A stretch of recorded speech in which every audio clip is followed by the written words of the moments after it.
Salam sejahtera pelajar-pelajar. Hari ini kita akan bincang masalah pengiraan pendapatan negara.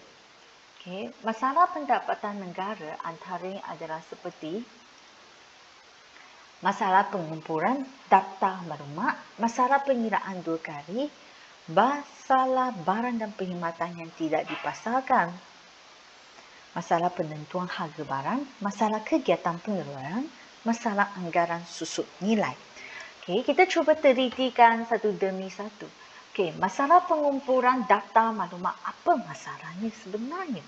Okey, kalau data dalam masalah pengumpulan data maklumat ini, pertama, mungkin maklumat ini tidak direkod secara sistematik.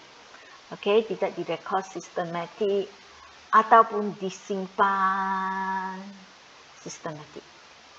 Okey. Okey, kenapa? Mungkin mereka adalah kekurangan teknologi. Okey, mungkin mereka di kawasan pedalaman menghadapi masalah pengangkutan pemberian data.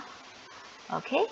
Okey, yang kedua, mungkin mereka sengaja beli maklumat yang palsu, beli maklumat yang kurang daripada yang sebenar, beli maklumat yang tidak lengkap, yang bertujuan untuk elakkan pembayaran cukai, yang banyak. Semua ini melupakan masalah pengumpulan data maklumat. Okey, masalah pengiraan pendapatan negara yang kedua adalah masalah pengiraan dua kali.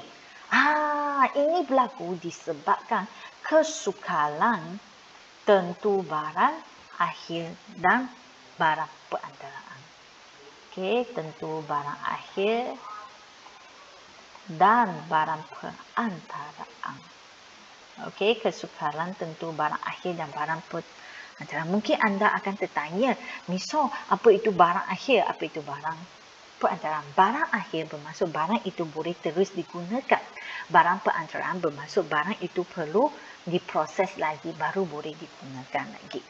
Okey, antaranya seperti tepung. Tepung bagi isi rumah, mak kita ke kita sendiri masakan tepung ini boleh terus digunakan. Maka bagi isi rumah dia adalah barang akhir.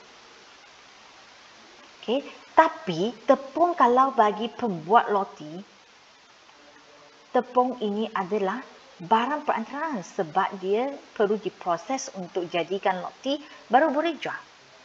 Okey, kalau kita kita ambil kira tepung sekali, ambil kira sekali lagi roti, bermaksud dia akan wujud masalah pengiraan dua kali. Jadi data ataupun data pendapatan negara adalah jauh lebih tinggi daripada yang sepatutnya. Okey. Ketiga masalahnya adalah masalah barang dan perkhidmatan yang tidak dipasarkan. Okey, pertama anda kena faham terlebih dahulu barang dalam perhitungan pendapatan negara, kita hanya akan ambil kira nilai keluaran yang dipasarkan. Okey, kita ingat satu benda, hanya hitung pendapatan negara ini kita hanya akan ambil kira nilai keluaran dipasarkan. Okey, bermaksud barang yang dijual di pasaran sahaja nilai itu akan dihitung atau diambil kira dalam pendapatan negara. Okey, barang dan perkhidmatan yang tidak dipasarkan antaranya seperti hasil pertanian untuk kegunaan diri. Okey. Let's say dekat rumah anda ada jambu. Tanaman sendiri jambu. Jambu ini kalau you jual dekat pasaran, you akan diambil kira, nilai jambu ini akan diambil kira dalam pendapatan negara. Oleh sebab you tak jual di pasaran, you guna terus oleh ahli keluarga you sendiri. Jadi nilai jambu ini tidak diambil dalam perhitungan pendapatan negara. Maka nilai pendapatan negara akan jauh lebih rendah sebab barang yang tidak dipasarkan tidak diambil kira dalam pendapatan negara. Okey, masalahnya keempat pengiraan pendapatan negara adalah masalah penentuan harga barang. Okey, kita kena fahamkan bila nak kira nilai, nilai is mean harga darab kuantiti. Kita mesti ada harga. Tapi setengah barang, harga di sepanjang tahun dia akan berubah dari semasa ke semasa. Contoh, harga barang yang berubah dari semasa ke semasa, antaranya seperti kelapa sawit. So, harga yang nak ambil kira untuk pendapatan negara, ambil minggu ini ke? Minggu terakhir ke? Bulan Januari ke? Bulan Disember ke? Kita tak pasti. So, ini akan menyusahkan kita menentukan harga barang yang kita nak ambil kira dalam pendapatan negara. Okey, satu lagi juga akan timbul masalah penentuan harga barang adalah kawasan. Okey, sebab di setiap kawasan dia harganya berbeza-beza. Contohnya, harga jualan di Malaysia ni, kalau Sabah Sarawak mungkin jauh lebih tinggi daripada di sebelah di sebelah semenanjung Malaysia. Okey, maka dia akan menghadapi satu masalah tentukan harga barang. Okey, kelima adalah masalah kegiatan pengeluaran yang halang. Masalah kegiatan pengeluaran barang yang halang. Okey, barang yang halang. Okey, walaupun kegiatan ini produktif, oleh sebab dia halang ini bermaksud tidak mematuhi kepada undang-undang ataupun tidak sah dari segi undang-undang. Okey, walaupun kegiatan produktif tetapi dia tidak